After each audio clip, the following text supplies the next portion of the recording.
Now, hopping over to another story, Vice President Kamala Harris has been in the news for, well, not so great reasons in the past couple of days, as it's become incredibly apparent that she is engaging in the act of pandering to the black community.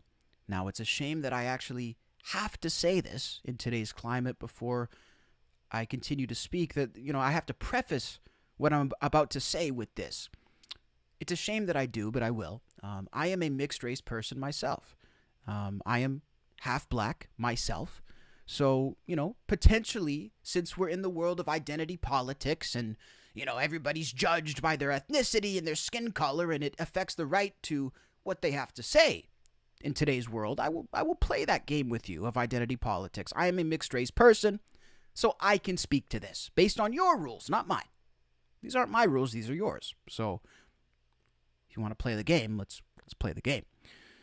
So Kamala Harris changing her voice when she goes to speak to a predominantly black audience. Now let's take a look at this little clip. There's a couple of clips, and there's also a couple of reactions that I want to play before I delve into this, because this to me is fascinating, and I love this topic because I have so much to say about it. Let's look at this first clip. Let's look at it properly with sound now.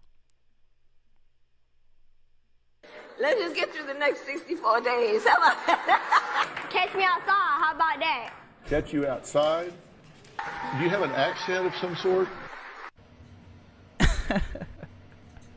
I gotta watch that again. Hang on a second. I gotta watch that again. Let's just get through the next 64 days. How about that? Catch me outside. How about that? Catch you outside? Do you have an accent of some sort? So Kamala Harris saying she wants to get through the next 64 days. Now, let me tell you something. This is funny to me, especially when you compare it to the other times that she speaks. Now let's take a look at the comparison video, because this to me is just so good. Here's Kamala Harris in Detroit versus Kamala Harris in Pittsburgh. Let's take a look. A union member. You better thank a union member for sick leave. You better thank a union member for paid leave. You better thank a union member for vacation time. Thank unions for sick leave.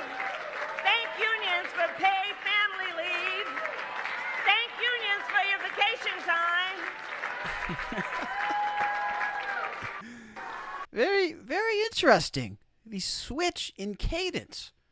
It's almost as if she was asked to do, it's like an audition for a commercial, and they say, can you read this for us in two different accents, two different voices? Give us two different flavors to pick from, and we'll cast you for one of the roles. The only difference is Kamala Harris wants to actively play both roles. Very interesting.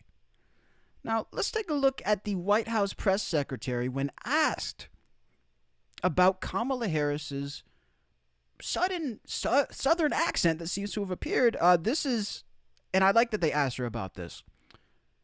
This is what the White House has to say about Kamala Harris's evident code switching.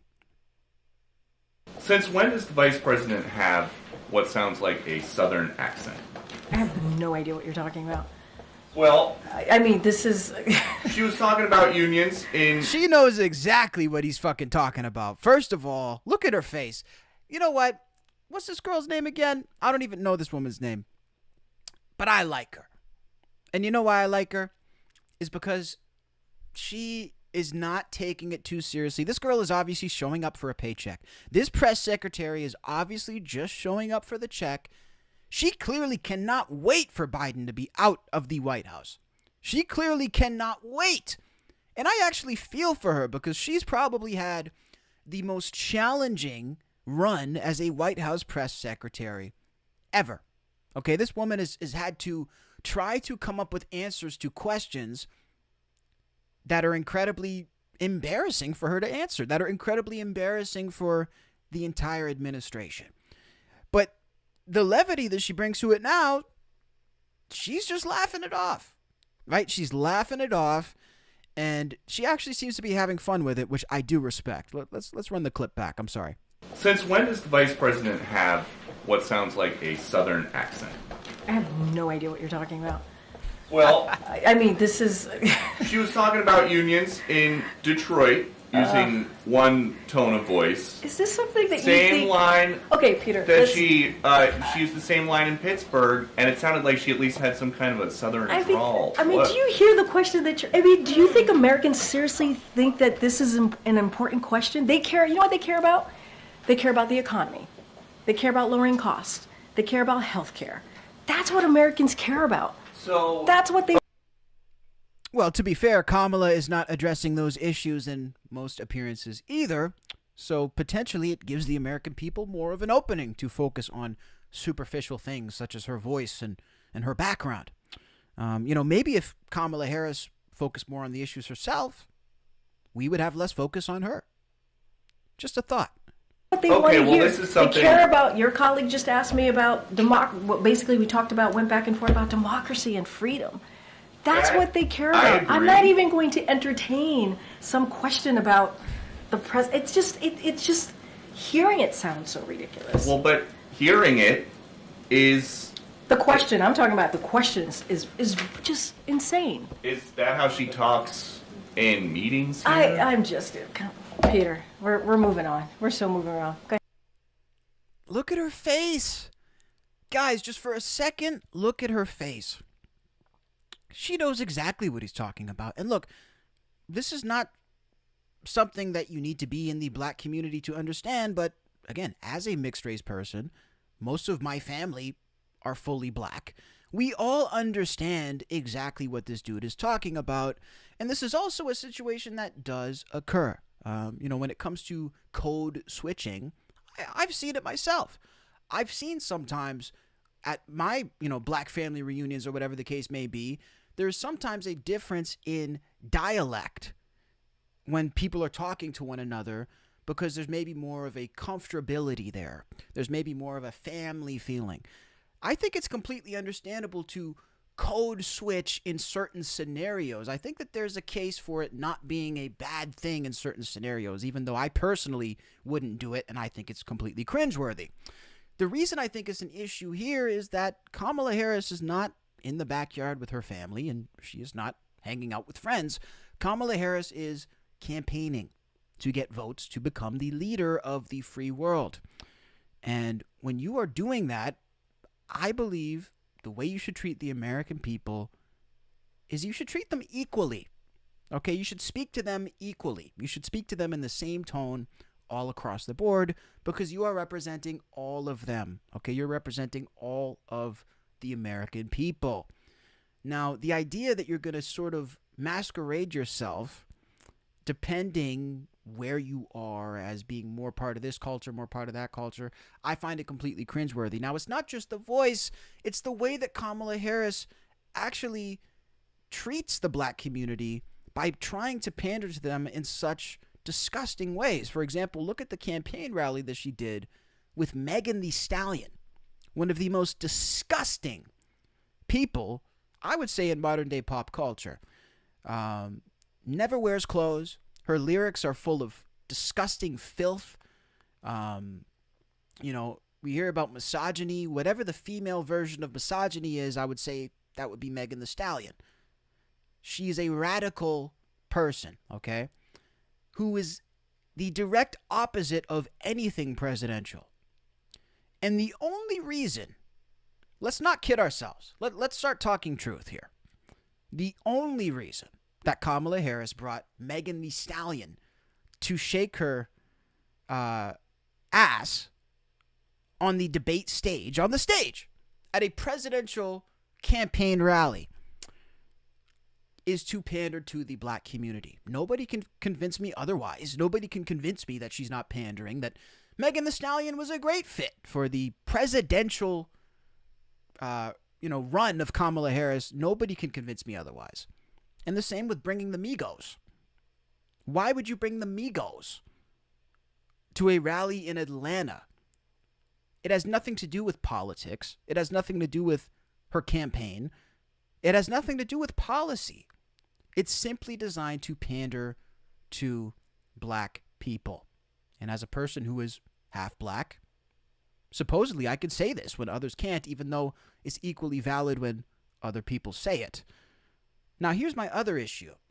And I made this point the other day, and we basically shut the argument down. This was in a private conversation that I made this point. Myself being half black, half white, I have the option to code switch if I really wanted to. I suppose I could get away with it, right? I think it's more challenging, probably even more challenging for men to do it. That's a whole other discussion, but I could probably get away with these things, right? So I posed this question to the people around me in this conversation, and I would like to pose this question to you guys to see what you guys have to say. I recently was out doing a video in the heart of Harlem, New York City. Of course, one of the most notorious black communities, one of the most beloved black communities in the world. Okay, a cultural landmark. I went to do a collaboration with a media company in Harlem, and we were talking to the locals in Harlem about politics and all types of other things. And I was presenting in the video. I was hosting the video, and I was interviewing people and talking with them in the video. Now imagine for a second that you watch my videos, and I typically speak like this. This is my voice, right? Like, this is the way that I talk. You know Cassius Morris to speak with a certain cadence and in a certain voice. Now, picture, if you will, me going to Harlem, for example, just an example, and I start trying to change my dialect to fit in more. How stupid would I look if I was to do that? Do you think it would be accepted if I was to do that? If I was to go to Harlem and change my voice because I thought that's how black people talk? I mean, that's incredible. That's insulting. It's absolutely insulting. And it's a commentary on the way that she views this demographic of people. To me, it's spitting on the black community. It is a disgrace. The idea that the black community needs to be talked to in a dumbed down manner in order to understand what she's saying. Sickening. It's absolutely sickening. And again, picture somebody else doing it. You know, look at Quinton Tarantino. Let's look at Quinton Tarantino, because this dude does the same shit. Hang on a second. Quinton Tarantino does the same shit, and he looks so goddamn stupid. I'm just going to write Quinton Tarantino black voice because I don't know what else to write, bro. He's been caught. Look, Quinton. So why? Okay, hang on a second. So Quinton Tarantino is a white man, and he can't do it, but Kamala Harris can do it because she's mixed race? Come on, bro. That's ridiculous. Look at this video. Are you gonna bark all day, little doggy? You make me want to be a better man. Behind the movie, he's known for his unconventional style and, of course, for pushing the envelope when it comes to filmmaking. 106 in Park, please welcome writer, director, and Academy Award winner Quinton Tarantino. Now watch the voice change when he does this. And now that film has to be like one of the most quoted movies in Hollywood with just the lines and everything. So you got to give us. This is my question for you, Q. What is the most famous line, your favorite line from Pulp Fiction? I think probably the most famous line is, "I'm gonna get medieval on your ass." Big Ream says it. I'm gonna get medieval on your ass. Okay. Interesting. Pleasing your fans or pleasing the critics for you? Oh, interesting question, actually. Well, I want to please my fans, and I want to please the critics that are my fans. The critics hate my fans. I don't give a damn. True. Right. And there's a lot of them out there. I think the other thing when you're working with Quinton, you know that what he's really doing is fulfilling his vision. Meanwhile, she speaks normally. I love how she's not even pandering into the stupidity that I'm on BET, so I gotta talk a certain way. What a dumb ideology. You know, he's a visionary director. For us to have the opportunity to work with. Now, I'm not that computer savvy, So if he had sent me something that I plug into my computer, I don't know if I would have ever heard it. All right, hey, download this. I don't know how to do that. All right, you know. So he put it on a cassette. Quinton. This is worse than I thought. Okay, this is worse than Kamala Harris, guys. This is worse than Kamala Harris. Wow. Wow, he actually got away with this. Tape. Promoting a slave movie, by the way. That is, bro, promoting a slave movie? Look at these people. Do these hosts look impressed with him? And James, do they look impressed with him? I don't think it's working. My man. Yeah. Mm-hmm. All right. Goes to the BET Awards. Comes back with Rick Ross. Rick Ross and the whole posse. We all got contact high on the set that day. Not the posse. Not a posse. Quinton, please. Yeah. Well, what happened was that bad men, 100 black grays so I can lay their ass in. I need 100 black preachers with a black sermon. I go over to Carrie with my little tape recorder, play it. Bam, bam, bam. Okay, that's in the movie. And Anthony Hamilton brought in a joint that was just fantastic. And I took it home and I played it and I go, this is the bomb. I can't watch anymore. Guys, I can't watch anymore. So in conclusion, I will say this. The idea of code switching or pandering in any way to me is egregiously insulting to the community in which they're pandering to. I would say it goes the same across the board. You know, when Joe Biden walks out on stage and he plays Despacito into the microphone at a Hispanic gathering, I think that's egregiously insulting. When Trump comes out on stage and he tries to bring Brooklyn drill rappers out to his rallies to appeal more to the black community, I think that is egregiously insulting. And furthermore, I think when Kamala Harris does her fake voice, it is, you guessed it, egregiously insulting. It needs to stop. Use your normal voice. Speak in the way that you speak. And furthermore, I will add this. I don't have an issue with people who speak in Ebonics. If that is the way that you talk, that's fine. There's tons of people who were born in the South or whatever. They have a different sort of twang to their voice. They have a different accent.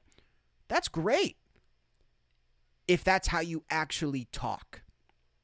The idea that you're going to put that voice on as some sort of cosplay to relate to those people, to me, is basically borderline racism. And I'm going to have people cry, and watch, I'm going to open the chat. I'll open the chat and people will be crying and they'll be complaining and they'll be saying I'm wrong. But guess what? A lot of people think I'm right. And that's the beauty. That's the beauty of this platform. I can say what the fuck I want to say and you can take it or leave it. You don't have to agree with anything that I say.